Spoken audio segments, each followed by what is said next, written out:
Final account with adjustments. बच्चों हमने adjustments पढ़ लिए थे, मैं उम्मीद करता हूँ आपने एडजस्टमेंट्स को नहीं पढ़ा होगा घर पे। मुझे पता है एडजस्टमेंट्स बच्चे लाइटली लेते हैं, लेने दो, हम अपने क्वेश्चंस की तैयारी शुरू करते हैं। Illustration number 4, chapter number 4।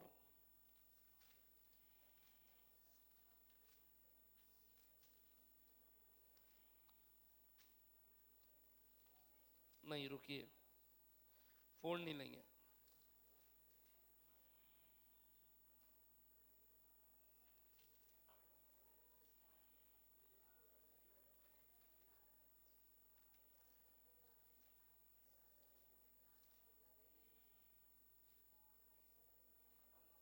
Illustration 8 पर आ जाएं please. Illustration number 8। Illustration number 8 पे आ जाएं please. From the under mention trial balance Murthy and sons prepare trading, prepare word underline करें। इलस्ट्रेशन 8 ढूंढिए, पेज नंबर 4.35 के आसपास है। मिल गया?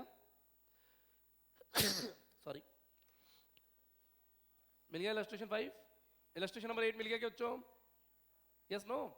क्वेश्चन की सेकंड लाइन में, फर्स्ट लाइन में प्रिपेयर वर्ड को अंडरलाइन करें। क्वेश्चन की फर्स्ट लाइन में प्रिपेयर वर्ड को अंडरलाइन करें। Trading and P and L account and balance sheet बोला क्या? नीचे एक ट्रायल बैलेंस नजर आ रहा है क्या? Furniture, land and building, drawings, cash, wages, discount, bank charges, office salaries, purchase, opening stock, cash, sales return, carriage, plant and machinery, sundry debtor, better, insurance, rental tax, receivable, general expense, advertising, capital, discount, loan, purchase, sales, sundry creditors, reserves और bad debts. मिल गया? You are required to make following adjustments. Point number 1 stock underline करें। Point number 2 machine underline करें। Point number 3 wages underline करें। Point number 4 reserve for bad डेब्ट underline करें। Reserve के ऊपर प्रोविजन लिख दो, रिजर्व के ऊपर प्रोविजन लिख दो। Point number 5 destroyed stock underline कर दो। पॉइंट नंबर 6 आउटस्टैंडिंग अंडरलाइन कर दो। पॉइंट नंबर 7, पॉइंट नंबर 6 में वेजेस और सैलरीज दोनों अंडरलाइन कर लो, पूरा ही हो गया। पॉइंट नंबर 8 प्रीपेड अंडरलाइन करो, 7 प्रीपेड अंडरलाइन कर लो, इंश्योरेंस और एडवर्टाइजमेंट, ठीक है। पॉइंट नंबर 8 डेप्रिसिएशन अंडरलाइन कर लो। पॉइंट नंबर 8 डेप्रिसिएशन अंडरलाइन कर लो। कर लिया?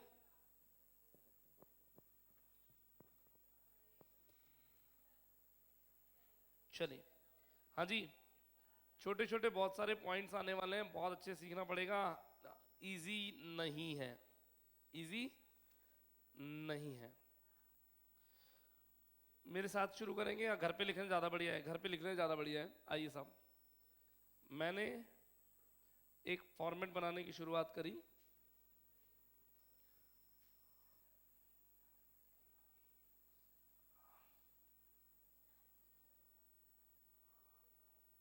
Double line header, amount Indian rupees का साइन, अमाउंट इंडियन रुपीस का sign, particulars, particulars,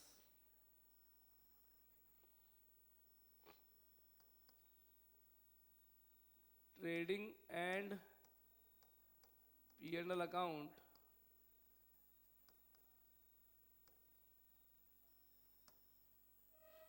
for the year ending. हाँ जी, क्वेश्चन की स्टार्टिंग में डेट देख के बताएं। 31 मार्च 2023 है क्या? 31 मार्च 2023 मिल गई क्या? It should be double underline. ऊपर ऊपर लिखेंगे books of Murthy and sons है क्या? चेक करें, books of Murthy and sons, सही लिखा है क्या? Illustration number CHAR, illustration number CHAR, चलने दूं? ये अपना ट्रेडिंग पीएनएल का फॉर्मेट हो गया है ना। क्वेश्चन कैसे सॉल्व करते हैं सुनना, बिल्कुल आसान है, सभी लोग प्लीज ध्यान से देखें। टू ओपनिंग स्टॉक लिखना, टू परचेज लिखना,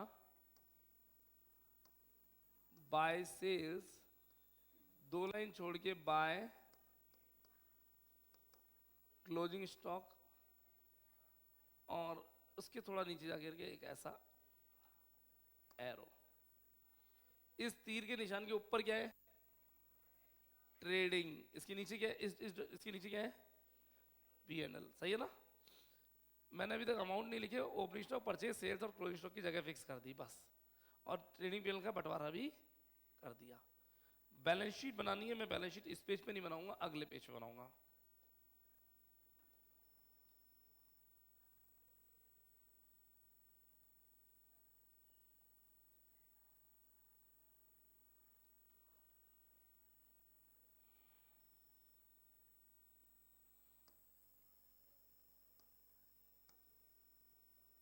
बैलेंस शीट एज एट 31/3/23 मार्च लिखना वैसे तो ठीक है।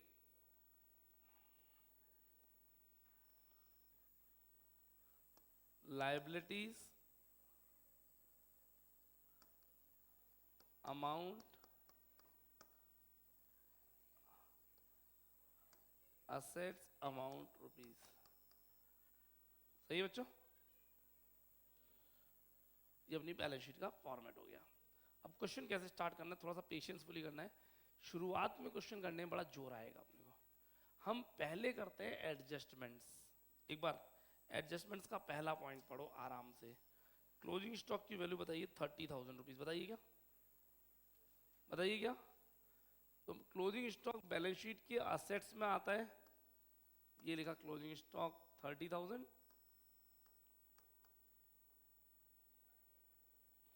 और मैं पिछले चैप्टर पे गया, पेज पे गया, closing stock 30,000, closing stock 30,000। Adjustment की पोस्टिंग कितनी जगह होती है? दो जगह। तो ट्रेडिंग के क्रेडिट में और बैलेंस शीट के असेट में क्लोजिंग स्टॉक खत्म, पहला एडजस्टमेंट खत्म मेरा। सेकंड एडजस्टमेंट पूरा पढ़े, अच्छे से पढ़े। हिंदी मीडियम वाले पहले इंग्लिश फिर हिंदी में पढ़ेंगे, Hindi English medium only English पढ़ते हैं 2 बार। एक नई मशीन परचेज करिए 3,000 रुपए की,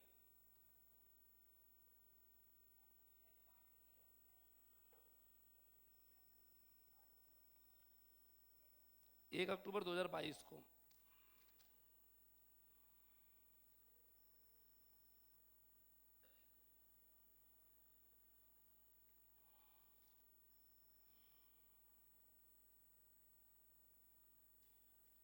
और कह रहे हैं बट वाज नॉट पेड और not any entry has been passed in the books.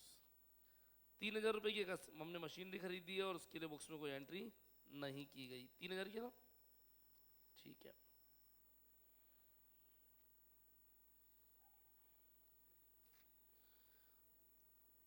तो क्या होगा? हाँ जी, एक नई machine has been purchase for ₹3,000 on the 1 October 22। It was not paid for non any entry passed in the books, और wages में 500 रुपए इंक्लूड है इरेक्शन के। एक मिनट,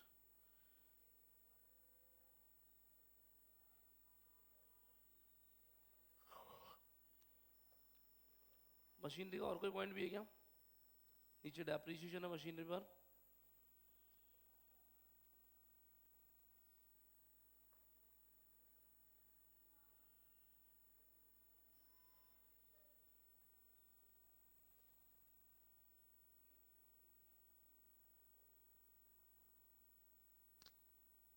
एक मिनट में चेक कर रहा हूं बच्चों।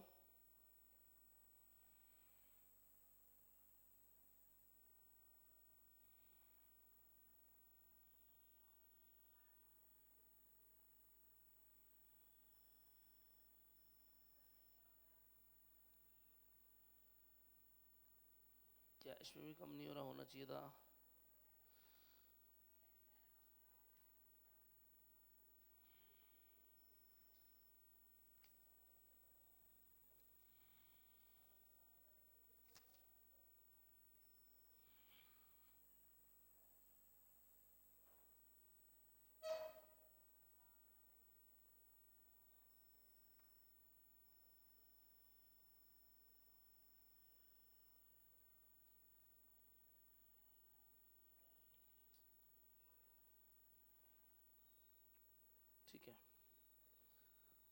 यस, एक बार आए प्लीज। वर्किंग नोट बनाया मैंने। हमने मशीनरी परचेज करी है और इसकी 3,000 रुपए की, इसकी कोई एंट्री कहीं पर भी नहीं करी। अब यहाँ पर ये माना जाएगा मशीनरी हम कैश में भी खरीद सकते हैं और क्रेडिट में भी खरीद सकते हैं। तो मशीनरी खरीदी तो एक तो मशीनरी अकाउंट में मशीनरी प्लस होनी चाहिए, कितने रुपए से? 3,000 से। दूसरी तरफ अगर कैश में खरीदी तो कैश कम होना चाहिए। जरा देखिए हमारा कैश कितना है और बैंक कितना है। क्वेश्चन में देखो कैश या बैंक कितना है। असेट साइड में कैश एट बैंक 2470 रुपए, कैश एट बैंक 2470 रुपए क्या, और कैश 150 रुपीज है नीचे। क्वेश्चन भी के ट्रायल बैलेंस में हमको 3,000 रुपये चाहिए। बैंक में और कैश में मिला के 3,000 रुपये है क्या? नहीं है, नहीं है। बैंक में 2470, कैश में 150 रुपये है ही नहीं। तो हम इसको मशीनरी को किससे खरीदेंगे? सप्लायर से खरीद लेंगे क्रेडिट पर।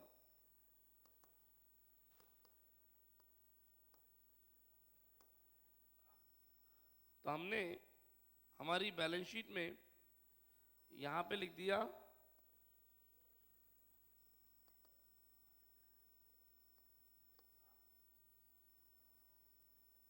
Machine supply, supplier, machine supplier 3,000 रुपये आउटस्टैंडिंग लिखे ना। और इधर मशीनरी की वैल्यू पहले कितनी थी? मशीनरी चेक करो अपने पहले कितनी थी? 14,600। एड परचेज कितनी करी अपन ने? 3,000। बहुत सिंपल सी एंट्री। आ जाओ वापस समझा दे। इसकी जर्नल एंट्री क्या बन रहेगी? Machinery account debit to machinery vendor. Vendor बोलो चाहे सप्लायर बोलो, बात एक ही है। क्यों मैंने मशीनरी टू कैश क्यों नहीं किया? कैश में पैसे है ही नहीं, तो पैसे ही नहीं तो कैसे खरीदूंगा मशीन? तो मैंने मशीनरी खरीदी मशीनरी वेंडर से 3,000 रुपए की। इससे कहाँ कहाँ इफेक्ट पड़ेगा? एक तो मशीन की वैल्यू बढ़ जाएगी, दिखाता हूँ। मशीन की वैल्यू 14,600 प्लस 3,000, और उधार में खरीदी तो लाइबिलिटी बढ़ेगी एक, है ना। तो इसको सप्लायर या वेंडर लिख सकते हो। और मशीनरी 14,600 प्लस 3,000, ठीक है, done. Next point, third point पे चलते हैं। वेजेस में मशीनरी की wages include 500 paid for erection of machinery. हाँ जी, इरेक्शन का मतलब होता है पहली बार मशीनरी को फिट करना, है ना, लगाने की मजदूरी, इंस्टॉलेशन। हाँ जी, इंस्टॉलेशन की कॉस्ट तो मशीनरी में ऐड होनी चाहिए, वेजेस में ऐड होनी चाहिए। अपन ने कहा था एसी खरीदा तो एसी का इंस्टॉलेशन, है ना, फिर पहली बार चालू होने से पहले के सारे खर्चे मशीनरी कॉस्ट में ऐड हो जाते हैं। जरा समझना, मैंने मान लीजिए मशीन खरीदी 1 लाख की टू बैंक, इंस्टॉलेशन कराया उसका 1,000 रुपए का, तो भी एंट्री मशीनरी टू बैंक की होगी। क्यों होगी? क्योंकि मशीनरी ही अब 1 लाख नहीं, 1,01,000 रुपए ही कहलाएगी। सिंगल एंट्री बना सकते हैं मशीनरी 1,01,000 टू बैंक, लेकिन मशीनरी की इरेक्शन इंस्टॉलेशन का खर्चा मशीनरी कॉस्ट में ऐड होना चाहिए, वेजेस में नहीं जाना चाहिए। 1 मिनट, है ना। तो मशीनरी की कॉस्ट में ऐड करते हैं, वेजेस में चलेगा कितने रुपए? पढ़ो पॉइंट नंबर 3, 500 रुपए जोड़ दिए। और यहां पे लिखा 1 लाइन 2 लाइन छोड़ के टू वेजेस, टू वेजेस में मैं माइनस करूंगा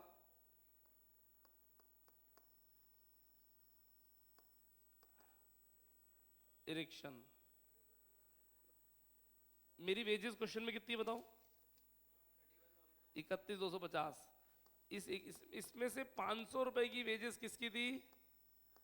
एसी फिट मशीनरी फिट कराने की थी, वो फिक्स कॉस्ट पे जानी चाहिए, मशीनरी में ऐड होनी चाहिए। मैंने असेट साइड में मशीनरी 500 रुपए ऐड कर दिए। ये 500 रुपए रिपेयर्स का खर्चा है, रिपेयर्स इंस्टॉलेशन का खर्चा है, या मशीनरी कॉस्ट में जुड़ेगा? मशीनरी कॉस्ट में जुड़ेगा, रिपेयर्स में नहीं आना चाहिए। यानी वेजेस से हटा दिया उसको मैंने वेजेस से इरेक्शन का खर्चा हटा दिया है, 500 रुपये इरेक्शन के हुए ही नहीं है ना, ये मशीनरी कॉस्ट में ऐड किए जाएंगे। समझ में आ रहा है? दोबारा समझाऊं और समझाऊं? जरा समझते इधर आओ। मेरे इंस्टीट्यूट में बहुत सारी रिपेयर मेंटेनेंस कराई, दैट इज अमाउंटेड टू ₹31,250, लेकिन उसमें एक मशीन फिट कराने का खर्चा भी था, ये स्मार्ट बोर्ड फिट कराया 500 रुपये।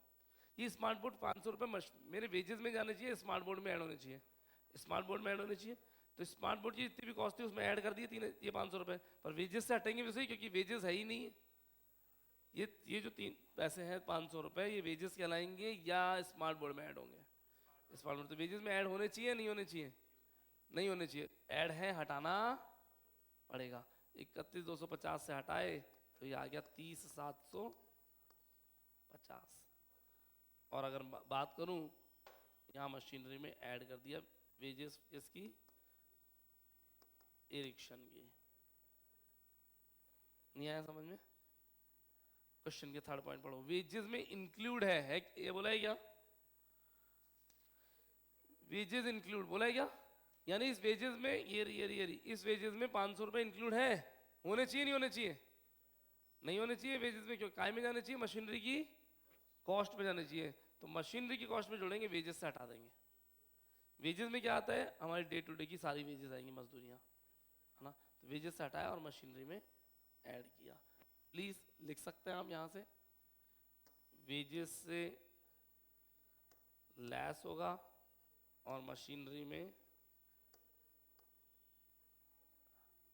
ऐड होगा। कुछ नोट करना है तो कर सकते हैं। हाँ, ये सारी बातें रफ है, करना चाहो तो करना, नहीं तो कोई दिक्कत वाली बात नहीं है।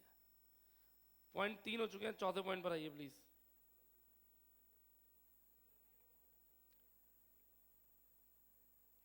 Provision for bad debt has to be raised up to ₹1,400 and the right of the further bad debt ₹300।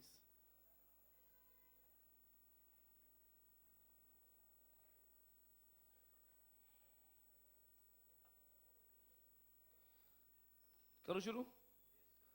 कुछ भी पढ़ाने से पहले मेरे को प्रोविजन रिजर्व का नोट याद करा के दिलाना पड़ेगा। चलिए पीछे जाइए, प्रोविजन रिजर्व के आपको वर्किंग नोट लिखो, एडजस्टमेंट पढ़ाया था वो पढ़ के आए। प्रोविजन एंड रिजर्व्स का, sorry, provision for bad and out, provision for bad and doubtful debt के नाम से एक प्रोविजन पढ़ाया था, 8वें 9वें नंबर पे होगा, देखो।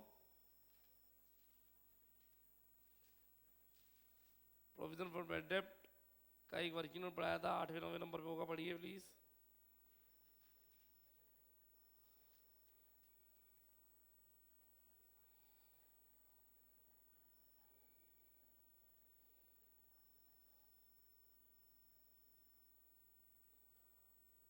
प्रोविजन फॉर बैड डेट का वर्किंग नोट पढ़ो जल्दी से, बहुत बड़ा है। क्वेश्चन में डेटर मिलेंगे, क्वेश्चन में ओल्ड प्रोविजन मिलेगा,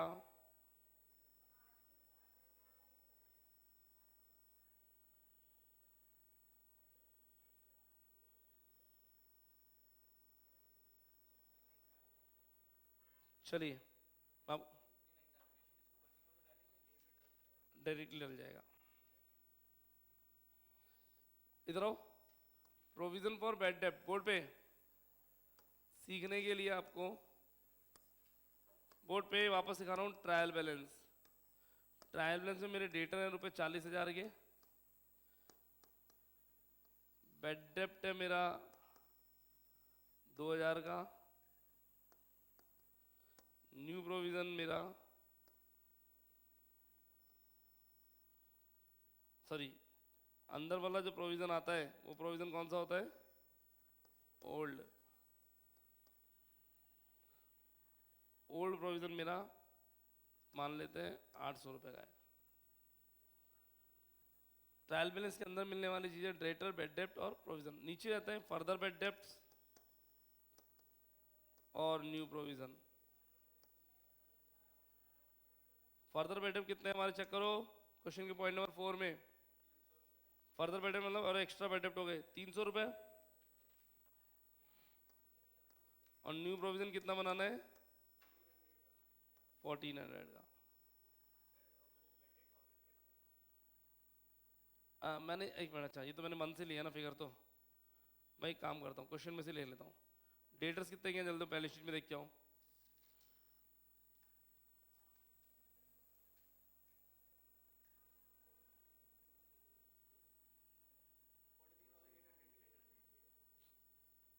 डेटर्स 43,800, यस। बेड डेप्ट 1000 और प्रोविजन फॉर बेड डेप्ट 800 लास्ट में। हाँ जी, एक बार बोर्ड पे। डेटर 43,800, बेड डेप्ट 1000 रुपये हो चुके हैं, प्रोविजन 800 रुपये का बनाया था, बदले में फर्दर बेड डेप्ट और हो गए 300 रुपये के, और न्यू प्रोविजन बनाया आपने 1400 रुपये का। इसका पूरा ट्रीटमेंट सिखाता हूँ एक ही साथ। डेटर्स बैलेंस शीट में जाएंगे 43,800, बेड डेप्ट पीएनएल में जाएगा, प्रोविजन ओल्ड प्रोविजन आपके पीएनएल से लेस होंगे, आप बताए थे मैंने। फर्दर बेड डेप्ट और न्यू प्रोविजन पीएनएल में ऐड और बैलेंस शीट से लेस होंगे। सर ये मैं सारी कहानियां लिख करके दिखाता हूँ आपको। ये रहा मेरा पीएनएल टू बेड डेप्ट, अमाउंट बता दो। बेड डेप्ट पूछा है, फर्दर नहीं पूछा। 1000 नहीं होगा यार,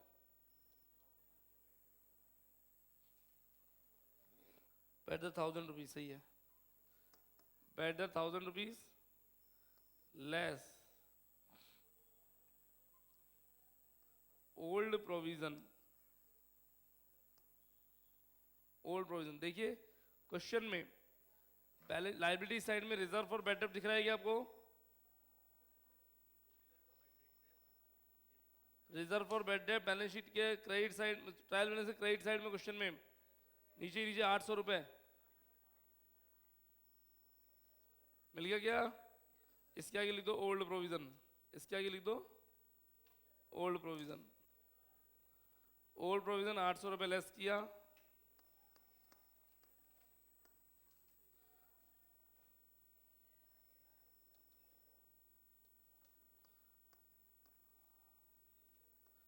एड न्यू प्रोविजन,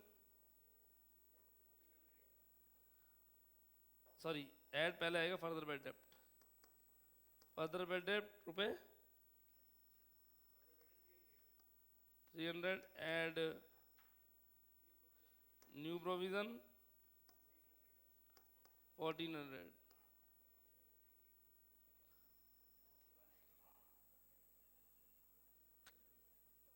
कैसा आएगा?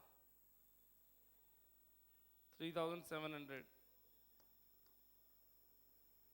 अच्छा सॉरी नहीं, ये 2000 गलत लिखा हुआ है ना, ये 200 आना चाहिए, ये 1900।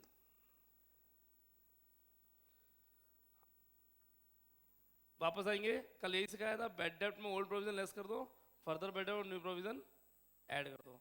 बैलेंस शीट में गए, अपनी बैलेंस शीट, एक मिनट ढूंढनी पड़ेगी। बैलेंस शीट वाला पेज कहाँ गया? हाँ मिल गया। बैलेंस शीट, यहाँ पे हल्का सा गैप छोड़ा। डेटर बताए कितने हैं? 17,000 के। डेटर में से सबसे पहले फर्दर बेड डेप्ट हटाओ। फर्दर बेड डेप्ट कितने? 800, 1000, 300, 16,700। 16,700 में से न्यू प्रोविजन हटाओ। नया प्रोविजन कितना है बच्चों? 1400। 1400 कितना? कैसे बचेगा?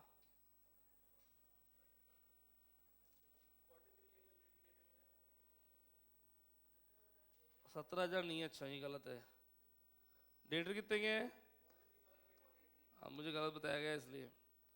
43,500, उसमें से 16,700, उसमें 1,400। नेट बैलेंस बता दीजिए क्या रहा है? 42,100। 42,100। सर वापस समझा दो पूरा का पूरा। मैंने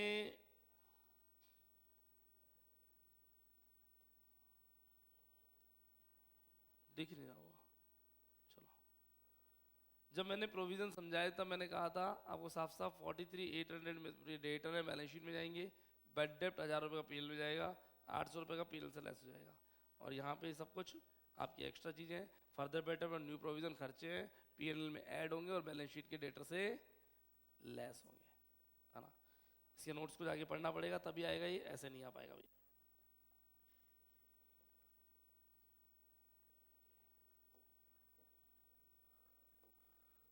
चलिए, मेरे बराबर आ गए क्या? पॉइंट नंबर 6 हुआ है, अभी तक 4 हुआ है, 5 पर आ जाए।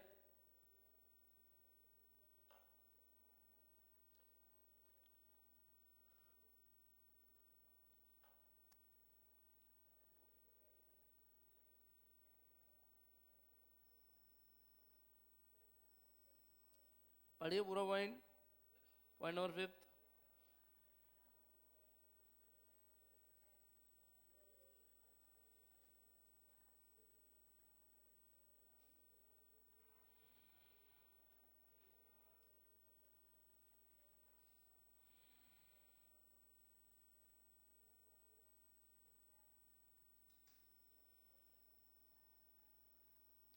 कह रहे हमारे यहाँ पर आग लग गई थी फरवरी 23 में, हमने 8,000 रुपये की वैल्यू का स्टॉक जल गया, कंपनी को क्लेम कर दिया था।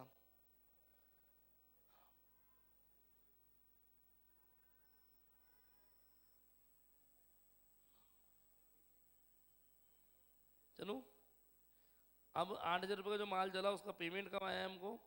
5,000 रुपये आए हैं कब? अप्रैल 2023 में। ये 8,000 रुपये भी आए ही नहीं।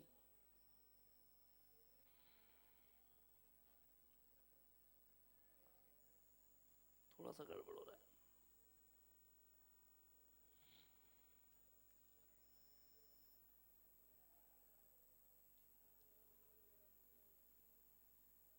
चलिए, 8,000 रुपये का माल जला है, इन्होंने परचेज से माइनस नहीं किया।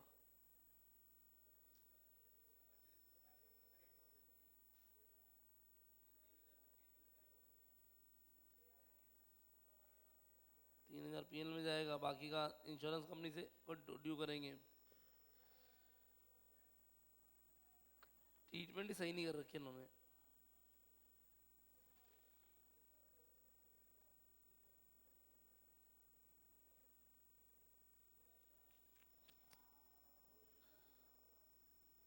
एक मिनट रुकिए, चेक कर रहा हूँ, ट्रीटमेंट्स बहुत गड़बड़ कर रखे हैं।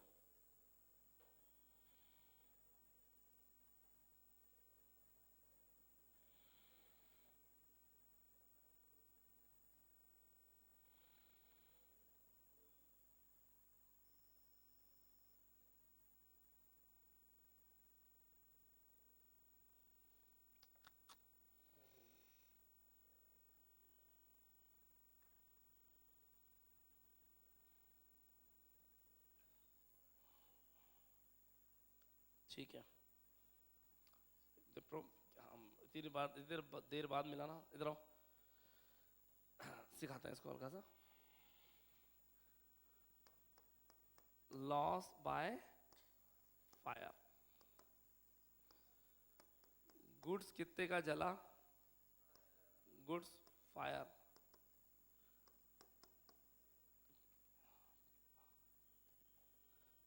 8,000 की कॉस्ट का गुड्स जल गया, है ना। ये 8,000 रुपये हम लोग परचेजेस से लेस करेंगे, ठीक है। इसमें से इंश्योरेंस कंपनी ने क्लेम कितना किया हमने?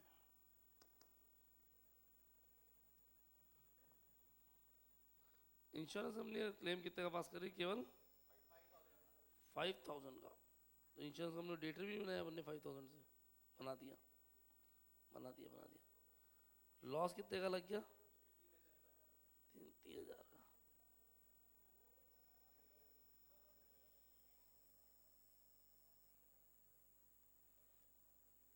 ये लॉस भी नहीं दिख रहा।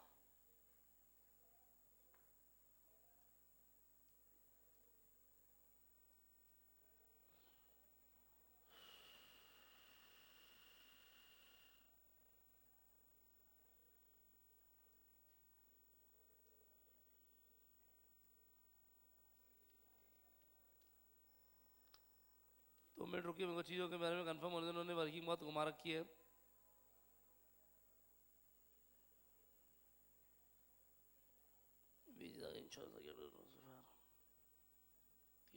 हाँ जी, इंश्योरेंस कंपनी हमारी डेटर बन जाएगी, क्योंकि पैसे आए नहीं है, अगले महीने आएंगे, अगले साल आएंगे अप्रैल में।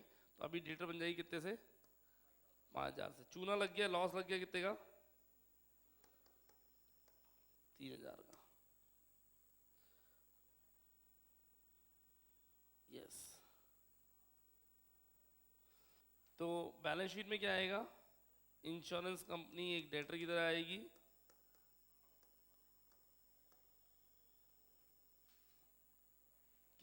इंश्योरेंस कंपनी से कितने लेना? 3-5 इंश्योरेंस कंपनी से 5,000 रुपये लेना है। लॉस कितना लग गया हमारा? To loss by fire.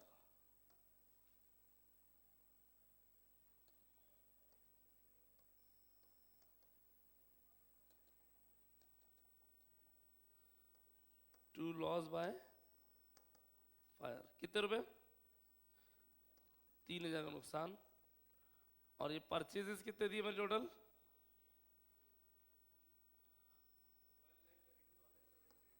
132,700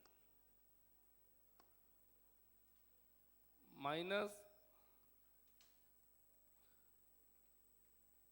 loss by fire. नहीं 8 नहीं, हाँ यहाँ तो 8 ही जाएगा ना। हाँ वापस समझेंगे, स्टॉक कितने का गया मेरे से? 8 का। बुक वाले ने क्या कर रखा है, ये 8 इधर ना लिख करके उस साइड लिख रखा है, इसलिए कंफ्यूज कर रहा है। 8 का नुकसान हो गया, माल गया 8 का, 3,000 रुपये का लॉस लगा, और 5,000 रुपये इंश्योरेंस कंपनी मेरे को दे देगी अगले अप्रैल 2023 में। अप्रैल 2023 तो अप्रैल 2023 है ना? हाँ अप्रैल 23, अप्रैल 23 तो अगला साल आ गया। मेरे यहां से माल कितने का गया? 8, 5 या 3? 8। परचेज से -8। इंश्योरेंस कंपनी ने क्लेम कितने का पास कर दिया? 5 का। वो इंश्योरेंस कंपनी अभी दिए नहीं है, दे देगी, इसलिए इंश्योरेंस कंपनी को डेबिट करके छोड़ दिया अपन ने 5,000 रुपये। इन फ्यूचर में नुकसान कितने का लग गया? 3,000 का। जो नुकसान लग गया वो पीएनएल में आना चाहिए, तो पीएनएल में लिख दिया लॉस बाय फायर 3,000। पीएनएल में लॉस बाय फायर 3,000 रुपये।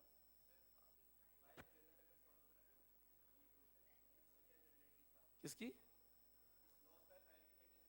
बहुत सिंपल सी एंट्री। ये कहना है कि सर इसकी जर्नल एंट्री बता दीजिए लॉस बाय फायर की। ये लीजिए, एक सेकंड बता देते हैं।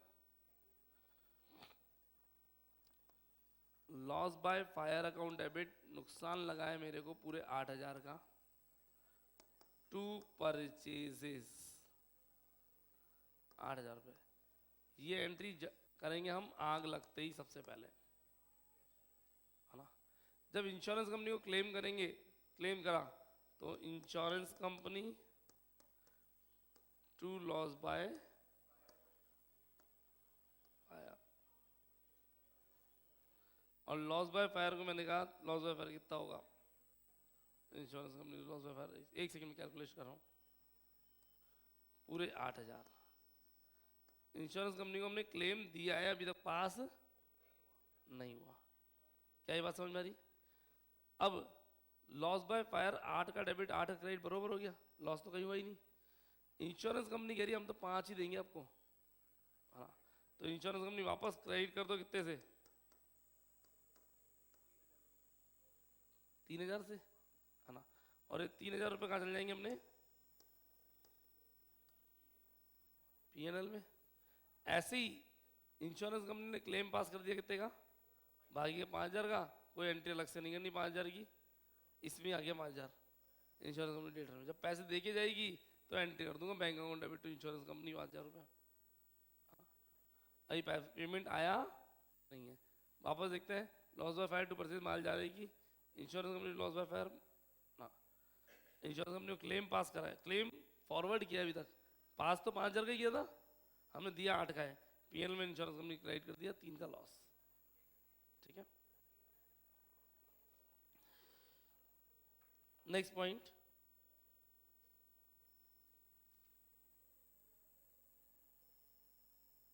आउटस्टैंडिंग वेजेस और सैलरीज 500 और 250 रुपये। आउटस्टैंडिंग वेजेस ऐड करेंगे, आउटस्टैंडिंग वेजेस ऐड करेंगे, amount please. Outstanding wages 700,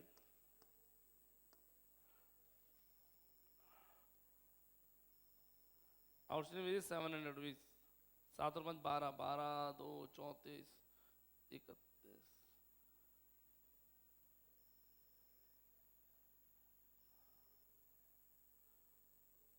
3,14,000 wages. ये चेक करते हैं सही है।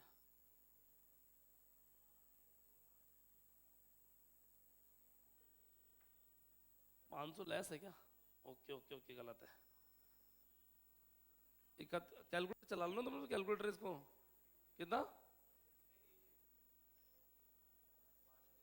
कैलकुलेटर है क्या? एक ही है क्या? 31,450, 31,450। सैलरी इस पे चले जाते हैं, इसी में, इसी में सैलरी, सैलरी अभी तक लिखा ही नहीं है, चलो पीछे से ढूंढ के लाओ। 4260, उसमें से सिक्योरिटी प्रीमियम पे कर दो।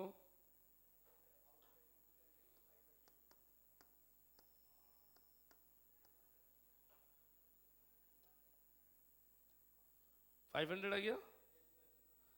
4260 में से 500 हटा दो। ऐड होगा, ऐड आउटस्टैंडिंग तो ऐड होता है। 4760। बैलेंस शीट में गया मैं, आउटस्टैंडिंग वेजेस 700। सेम ऐसे सैलरी भी आउटस्टैंडिंग चल रही कितने बच्चों? 500। यहीं पे आउटस्टैंडिंग सैलरी 500,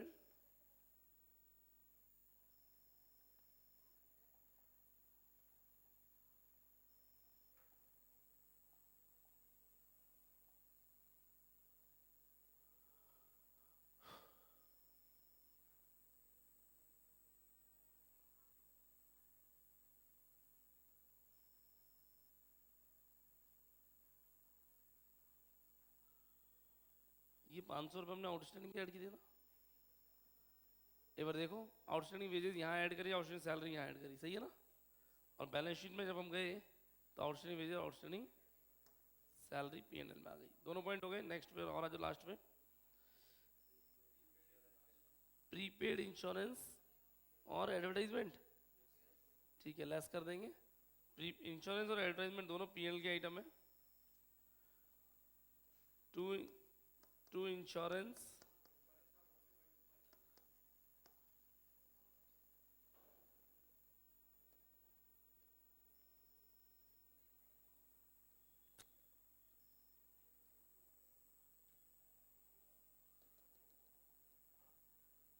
इंश्योरेंस कितना था ट्रायल बैलेंस के अंदर से? 1250। प्रीपेड ऐड करूं या लेस? लेस प्रीपेड कितना? 250। बाहर कितना आ गया? 1000। इंश्योरेंस कितना है टोटल?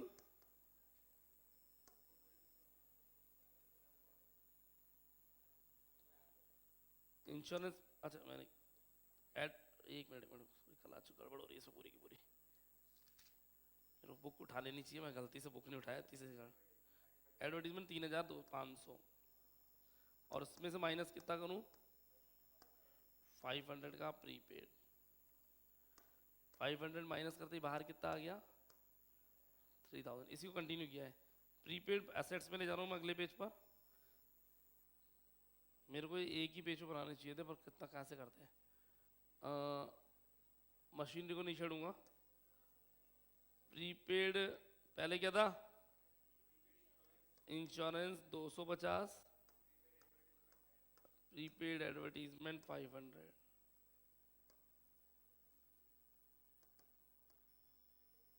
Prepaid advertisement 500। बस एक डेप्रिसिएशन बचा है, मशीनरी और फर्नीचर पे 15%, 10% और 15%।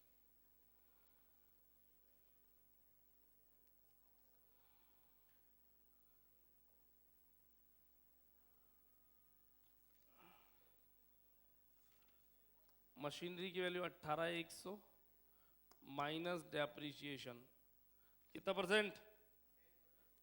10% 1810, 1810 माइनस करते, कैलकुलेटर चला लिया करो रे यार, 16290, ये डेप्रिसिएशन पीएनएल में भी जाएगा। To depreciation on plant and machinery, एक सेकेंड, हाँ नई मशीनरी पे 6 मंथ्स का लगना चाहिए, इन्होंने कहीं क्लैरिफाई नहीं कर रखा। 3000,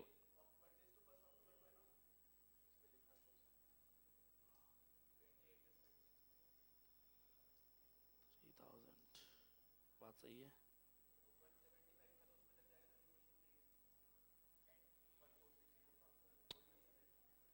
बात सही है।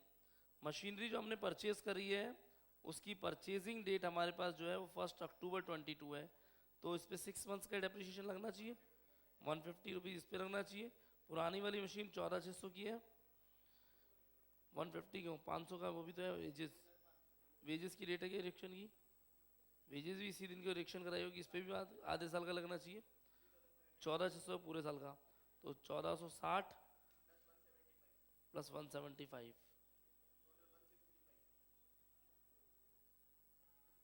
नहीं यहाँ एक छोटा सा इशू इन्होंने कर रखा है, आप डेप्रिसिएशन 6 महीने का लगाना चाहते हैं क्योंकि मशीनरी बीच में खरीदी, लेकिन देखो डेप्रिसिएशन की रेट क्या, ये पर एनम वर्ड लग रहा है क्या, चेक करो। अगर पर एनम लिखा होता है तो महीनों का ध्यान रखना है, पर एनम नहीं लिखा हो तो स्ट्रेट फॉरवर्ड 10% लगा देना है ना। तो ये आप देखिए वहाँ पे डेप्रिसिएशन का जो लास्ट वाला पॉइंट है उसके आगे 10% और 15% लिखा है, पर एनम लिखा हुआ नहीं है, इसलिए पूरे साल का डेप्रिसिएशन लगेगा।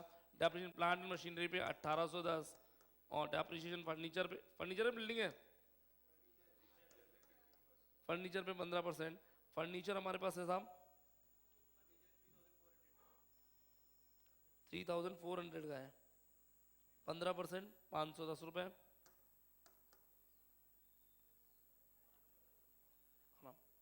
510 रुपये 15%। यहाँ पर आए तो फर्नीचर कितने का, 3400, फर्नीचर 3400 माइनस डेप्रिसिएशन 510 रुपये, 2890।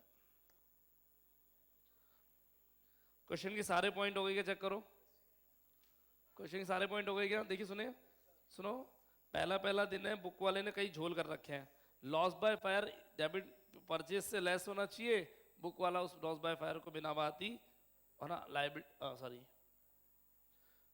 बुक वाला लॉस बाय फायर को इस साइड लिख रहा है प्रेजेंटेशन में, वो एंट्री के हिसाब से कर दो, ऐसे कर लो, कैसे भी कर लो भाई, करना उधर चाहिए था, ठीक है। सारे पॉइंट हो चुके हैं, अब इसके बाद क्या करेंगे, हम एक एक पॉइंट को उठाएंगे बैलेंस शीट से, है ना। फर्नीचर आ चुका, लैंड एंड बिल्डिंग असेट्स में जाएगा 21700, ड्राइंग्स, ड्राइंग्स कैपिटल से लेस होगा 4200 रुपये, कैश एट बैंक असेट में जाएगा, वेजेस ट्रेडिंग में आ चुकी है, डिस्काउंट डेबिट में, तो डेबिट में आएगा पीएनएल के डेबिट में 2640, बैंक चार्जेस पीएनएल के डेबिट, ऑफिस सैलरीज पीएनएल का डेबिट आ चुका, परचेजेस अपने आ ही जाएंगे, ओपनिंग स्टॉक आ जाएगा पता है आपको, कैश एसेट में सेल्स रिटर्न सेल्स से लेस, कैरेज ट्रेडिंग में, प्लांट एंड मशीनरी असेट्स आ चुकी पहले ही, डेटर्स आ चुका, बेड डेप्ट आ चुका, इंश्योरेंस आ चुका, rates and taxes, rates and taxes PNL में, बिल्स रिसीवेबल असेट में, जनरल एक्सपेंस पीएनएल में और एडवर्टाइजिंग पीएनएल में, कैपिटल अकाउंट असेट्स में, डिस्काउंट डिस्काउंट पीएनएल के क्रेडिट में आएगा, क्रेडिट साइड है, loan from bank liabilities, purchase return, purchase में से लेस रिटर्न लेट करना, sales okay, sundry creditors balance sheet की लाइबिलिटीज में जाएगा, और ये ओल्ड प्रोविजन हम ऑलरेडी पोस्ट कर चुके हैं। इस तरह से पूरा पैकअप होगा, है ना, और फिर उसके बाद बाहर करना है। आज ये क्वेश्चन आपको खुद को पहला क्वेश्चन किया, टाइम लगाए, पूरा क्वेश्चन बाय हैंड करना है अच्छे से, सुंदर सुंदर। जिस पेज पे ट्रेडिंग पीएनएल बनाएंगे उस पेज पे बैलेंस शीट नहीं बनाएंगे, बैलेंस शीट अगले पेज पे बनेगी। परचेज के नीचे जगह छोड़ना, वेजेस के नीचे जगह छोड़ना, बेड डेप्ट का प्रोविजन अच्छे से करना, और बस, बाकी तो कोई दिक्कत वाली बात नहीं है। जीपी निकलेगा, ग्रॉस प्रॉफिट निकल के फिर क्वेश्चन खत्म होगा अच्छे से, है ना, कोई दिक्कत। अपनी बुक के सॉल्यूशन में लॉस बाय फायर 8,000 रुपये पे स्टार लगा दो। इन्होंने इधर लिखा हुआ है परचेज से लेस करते हैं हम, परचेज से लेस करते हैं।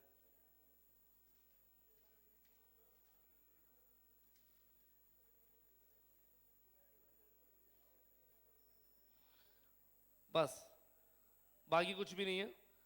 आज थोड़ा टाइम ज़्यादा लिया, कल आज एक ही क्वेश्चन हो पाया, कल हम दो दो क्वेश्चन करेंगे, है ना, टाइम बराबर मैनेज करते हुए। वर्किंग नोट में क्या क्या डालना है, अगर आपके मन में क्वेश्चन आता है वर्किंग नोट में डालने जैसा, आज की क्लास में कुछ नहीं था, है ना, लेकिन फिर भी नोट बना सकते हो। आपने 6 महीने का डेप्रिसिएशन क्यों नहीं लगाया, रेट के आगे पर एनम नहीं लिखा, रेट ही लिखी है, पर एनम लिखा हुआ नहीं है। अगर पर एनम होता तो डेप्रिसिएशन मंथली बेसिस पे कैलकुलेट करते हैं। इसके आगे कल पढ़ेंगे, है ना।